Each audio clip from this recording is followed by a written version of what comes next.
job. Hey, River. How are you? Good. How are Where'd you come from? Somewhere pretty. Somewhere pretty. Not solved, I'm sure. Not perfect, but Get it a lot better, that's for sure. I'm sure I don't have to. Oh no, somebody's coming over. Hey, this is the Troutbitten Fly Box. We're back in the studio. Thanks for joining me. I want to show you one of the best and most versatile flies in my box. It's also simple to tie, easy to change up, and a lot of fun to fish. This is the craft fur jig and the craft fur streamer. I'm going to show you 3 different variations, and really the difference is in the head. How you build the head of a streamer, where you put the weight, is what dictates how it's going to perform in the water, how it's going to move, and therefore how we fish it. Now the craft fur does a lot of things really well. It jigs, and it swims, and it dead drifts, and it catches fish doing all of that. The craft fur is a good one, so let's tie it.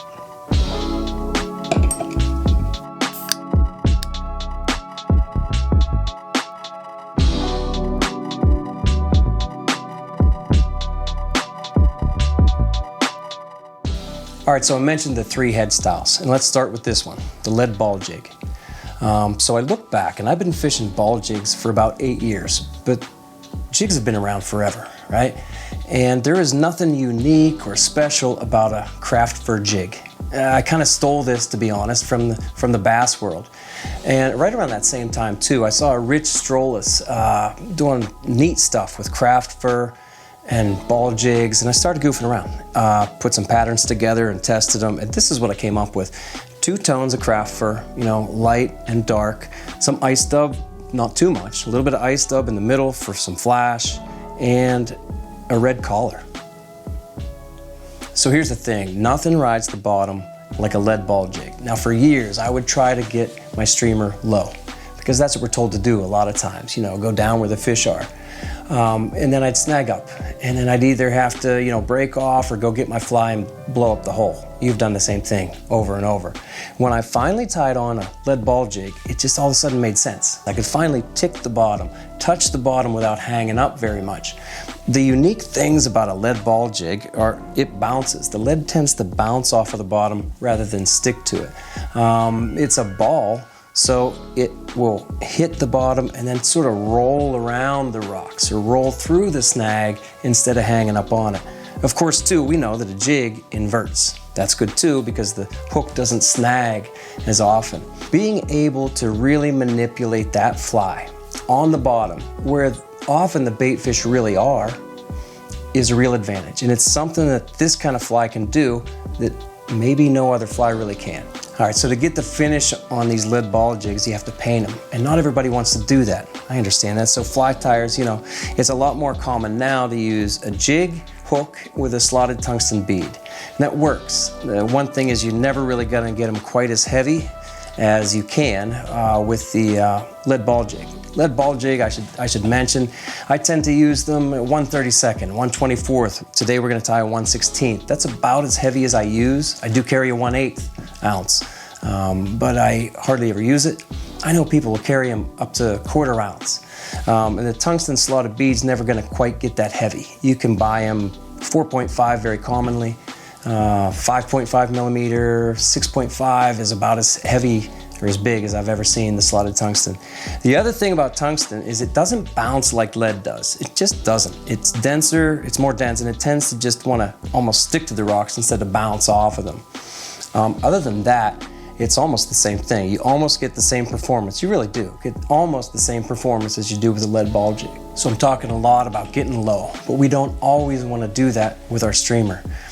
So I take the craft fur and put it on a straight shank with a tungsten bead, 3.5 millimeter bead, maybe a 4 or even a 4.5.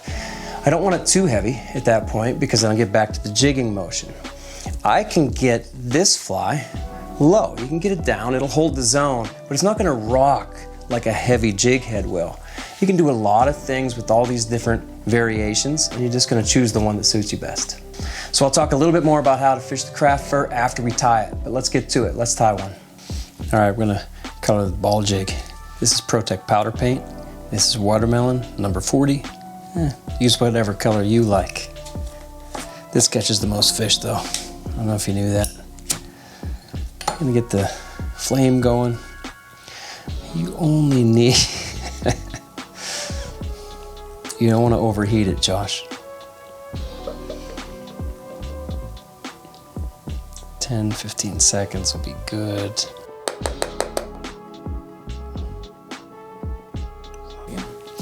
This is key. Clear out the eye while it's soft. I think I'm running out of lighter fluid there. Now you're going to cook this. You're going to bake this in the oven for 20 minutes on 350 degrees. And that'll really make the finish very hard, almost like an enamel on the head. So I want to thank AvidMax for sponsoring this video. They've been a Troutbitten partner for a while now, and I've been shopping with AvidMax for a long time.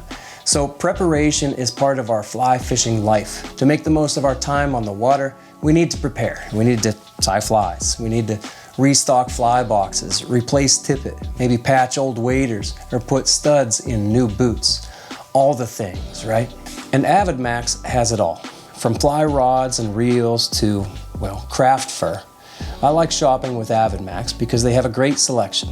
They have a helpful staff, and the shipping is fast, and it's free for orders over $25.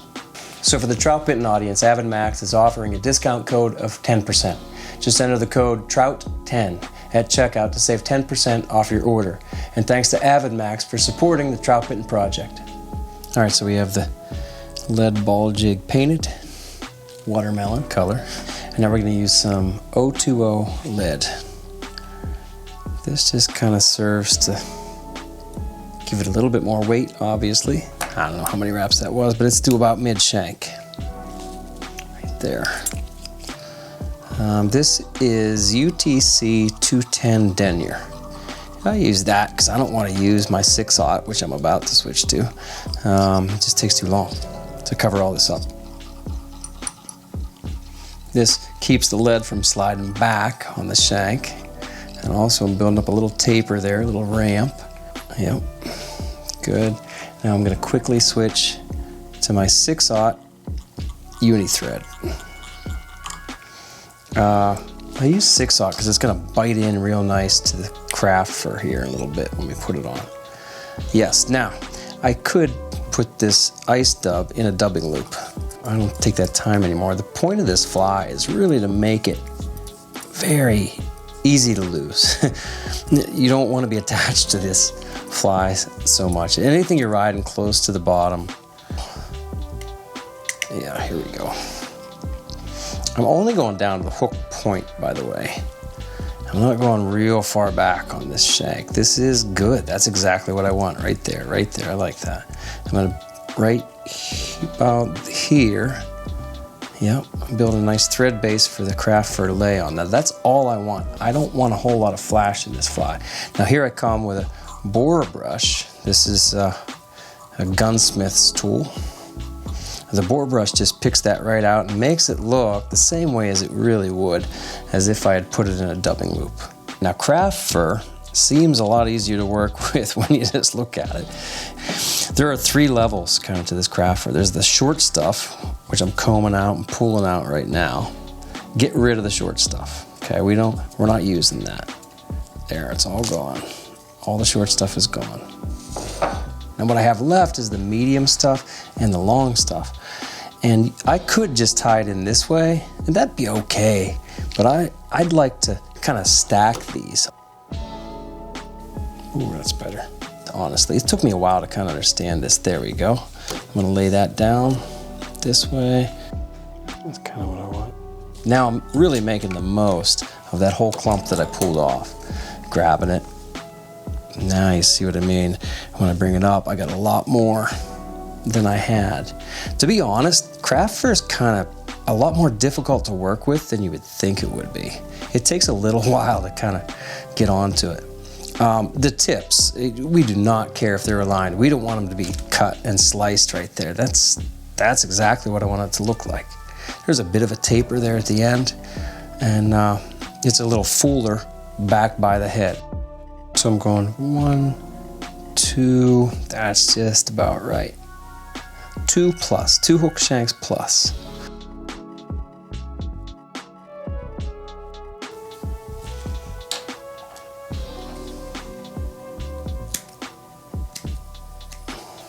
That's the key. Now as I tie this in, that first wrap is loose. The second wrap is a little tighter. Now here we're tying it in. This is why I'm 6/0. This is why I'm going on 6/0 instead of 3/0. This bites real nice.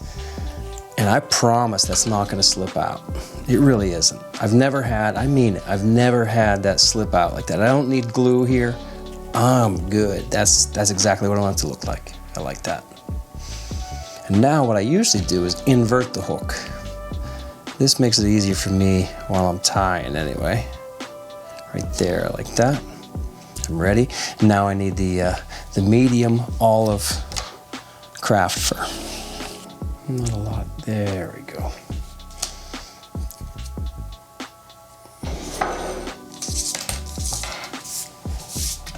There's my first bunch. I'm stacking this material.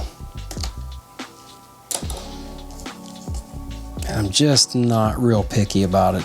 Honestly, I used to be when I first started tying this fly. The longer you tie it, the more you realize it doesn't matter. Get it close, it's gonna be good. All right, here, this is nice. Now what I'm doing here is measuring up against the white, or the cream, really. Measuring up against that, and I see right where I need to clip it, cut it where it needs to be. Ready to tie it in. So I can bring it in, do the same thing. The first wrap is real loose. Second wrap, things get tighter. Before I get real tight though, I'm gonna kind of finesse this around. I don't mind seeing the transition, a little bit of ice stub peeking through. That's a good thing. But there, I like this. Coming around. And again, I promise you don't need any glue here. Looks a little messy right now. Just gonna clean up. Whip finish, that's good. At this point, I usually turn this back over. Starting to look pretty good. Starting to look like a fly coming in. This is a big deal to me, this little red collar. Most of my streamers incorporate some kind of red somewhere in the fly. And of course, this one's right here. It's this simple little hot collar. Makes a difference, it really does. Now you could finish it right there and be done. I did that for years. Where are we at? Clip that a little tighter. Good, good.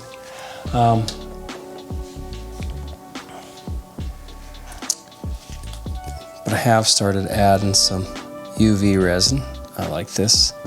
I like the sheen that it puts on there too, a little gloss. All right, this is good, this is good.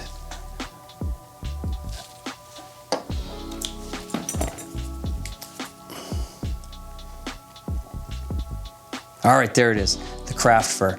The tying procedure is really the same if you put the tungsten bead on it, whether it be the jig head or just the straight shank hook. It's simple, it's effective, it's versatile, and it's a lot of fun to fish. Now, how do I fish it? Let me say it this way. I fished on a tight line, I fished on a standard rig. However you fish it, throw craft fur out there, see what happens. Watch it in the water. See how it operates, see how it moves, and then understand it. Kind of play to its strengths, right? And then present it that way. Now personally, I like throwing this best on a tight line rig because I have all that control. I can move the fly the way I want it, the way I want to move it. And I would say too, especially with this cream on top, which ends up being on the bottom, you can see it quite a bit. You can often see it and really understand what your rod manipulation is doing with the head of the fly and things like that. It's a lot of fun to fish. And it's very versatile, and so give it a try. I hope that works out for you. Fish hard, friends.